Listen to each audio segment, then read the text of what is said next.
Hello everybody, this is Goji73 here with something a little different than normal. As most of you know, back in 2012, I posted a reading of Cosby-Def's infamous piece, the NES Godzilla Creepypasta. Arguably, it is the second most recognized set of videos on my channel, and although I didn't write the story myself, I am very grateful to those of you who were entertained by it, and to Cosby-Def for allowing me to read his story online.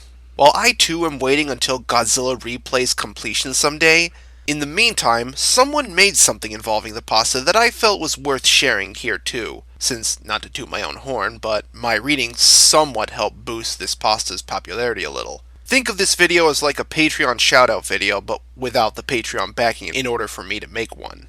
For those of you who don't know, a user by the name of Ps1k, or Iuri Nery, if you follow him on YouTube, and I hope I'm pronouncing his name right, has been working on a game adaptation of the NES Godzilla Creepypasta.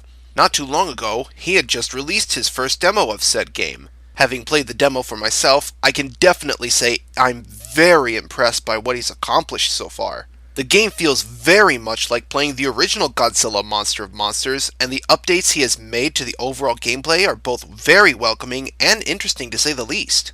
Now please keep in mind that the game is still a work in progress, and that this is only a demo for the time being, but for being one, it really hits home with the amount of work and effort put into adapting it. That said though, for anybody who is interested in playing the demo, I should let everybody know that there are a few bugs to be wary of at this time. The hitback the monsters take can be a bit extreme both on stages and in boss battles, and it even affects players when they're hit by smaller attacks. At times it can be a little frustrating fighting back as a result. For example, unlike the original NES game, Godzilla nor Mothra are invincible when they are firing their special attacks like Godzilla's Ray or Mothra's Hurricane Winds. Both the volcano stages and Dogora stages are pretty challenging too.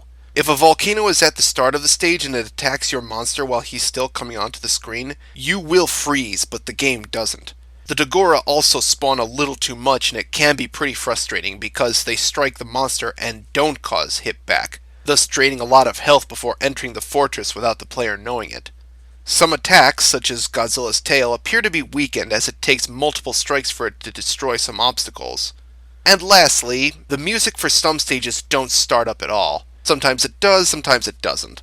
Overall, the game can be pretty merciless at times, but like I said earlier, because the game is still a work in progress for the time being, I'm sure these problems will be resolved in a future demo release. So think of what I just mentioned as not so much criticisms, but more or less a glitch report of sorts. Either way, I thought I'd put this little shoutout video together since I helped boost the NES Godzilla Creepypasta's overall appeal, and I felt it was right to share some of that attention with someone else who I believe deserves some recognition as well for his hard work.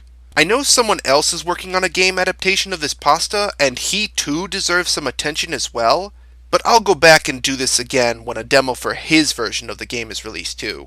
Until then, Ps1k, if you're watching this video, you did a great job with this demo so far, and I look forward to more from this project in the foreseeable future. Good luck to you, dude!